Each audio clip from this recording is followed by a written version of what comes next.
Selling on a one-call close when doing in-home sales like home improvement sales is an art. It has a lot of subtleties that make it difficult to learn, but the payoff is well worth it. In a one-call close, you have to be very precise and not miss anything. If you sell on multiple visits, you have the luxury of being a little sloppy because whatever you miss the first time, you can try to salvage the next time you see them. The truth is that selling them the first time is actually easier because that's when they want it the most. After you've just done your sales call. They cool down exponentially after you leave in each subsequent visit. You also don't have to be a mathematician to figure out that seeing them once instead of twice will make you a lot more money.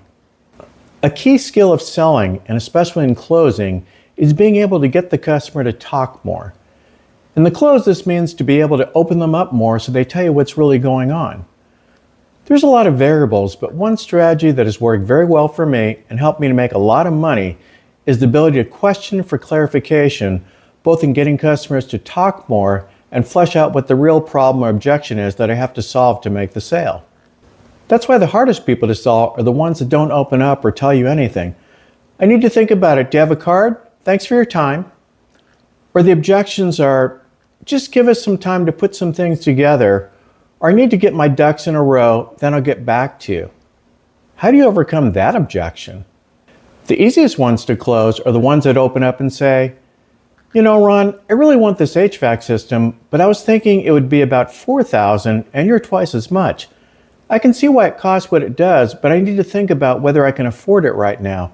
Your payment's probably about $100 a month too much. Learning how to dig deeper and clarify what they're really saying will help you make a lot more money in this business.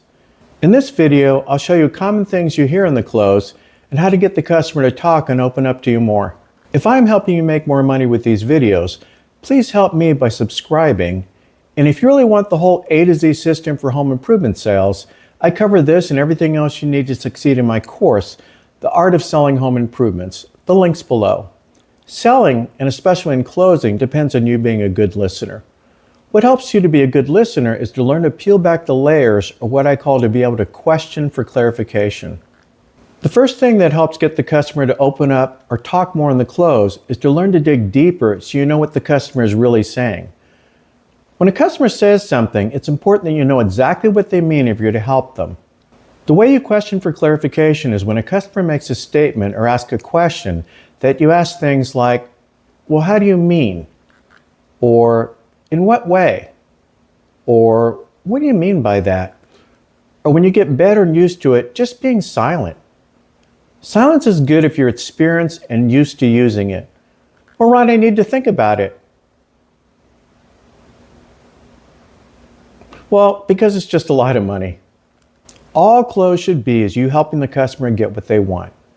They want it because you've done a great sales presentation where the customer wants your product, and in the close you help them get what they want. When people say things to you in the close, they could mean many things, and without learning to dig deeper, you're wasting your time and possibly annoying the customer. For example, maybe you're selling a kitchen and in the close the customer says, I have to wait until I replace my floor until I do anything. What does that actually mean? That could mean that they want to wait until they know how much a floor would cost so they can see if they can do the whole thing at once or they have to do their project in stages. It could mean that they aren't sure if the color matches and want to pick out their floor first before they finalize their new kitchen. Or it could mean that in their mind, they think that they can't do the new kitchen until the floor is done first, or any number of timing issues. The point is that until you know, you can't help them solve the problem. Questioning for clarification would be much better by saying, when you say you have to replace your floor first, what do you mean by that?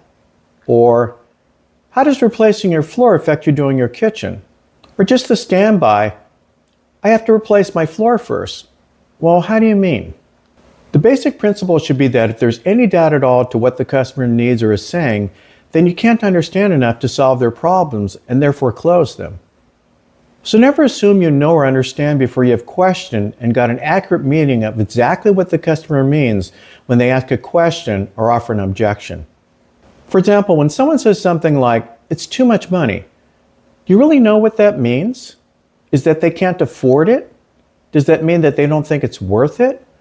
Those are two entirely different meanings and need to be handled differently. If they can't afford it, you have to make it affordable to them. If they say it's not worth it, then you have to learn to build value in the close. So when you question for clarification, you use words like, well, what did you mean by that? Or, in what way? Or, how do you mean? By digging deeper, then they'll tell you that they can't afford it or that they think it's not worth what you're asking for. Now, the opposite of this is where you don't dig at all and literally feed the customer the answer. Well, you said it's a lot of money, so you don't want this? Is this because you've seen it cheaper? The salesperson almost starts to give the customer multiple choices to pick from or solves the problem the wrong way. Oh, you said it's a lot of money. Well, look how much value you're getting, though. If what the customer meant when they said it was too much money was that they couldn't afford the payment, then none of those answers would work. This is wrong because you're taking the conversation over instead of getting the customer to talk more. The worst is when you feed them the wrong answer and the customer runs with it because they feel you're pressuring them and it gives them a way out. So when you say it's too much money, does that mean you want to look around or get other estimates? Yes, that's what I mean, Ron. And silently, they think, thanks for that, Ron. I didn't know what to say. All this could have been avoided if you just learned to dig deeper, to question for clarification. When you said it's too much money, in what way or how do you mean? Well, I don't know if I can afford it. And there you are, and you know exactly what you have to do. When you learn to do this, what previously seemed like impossible things to overcome, like, I have to put some things together, or I have to make sure my ducks are in a row, just give me a few days, is easy to handle when you question for clarification. A simple, well, what do you mean by that?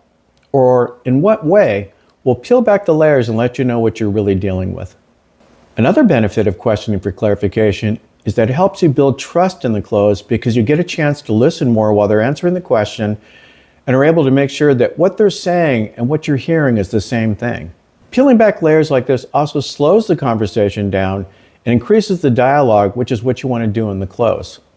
When you dig deeper by questioning the way I'm teaching you, you also show the customer that you're really listening to what they're saying. Listening is the best way to build trust, not talking. The more you can get them to talk in the close, the better it is for you. If you want more on handling the money objection to help you when doing home improvement sales, check out the video on closing training, how and why to bring it to the money, or the playlist on closing listed above. Happy selling!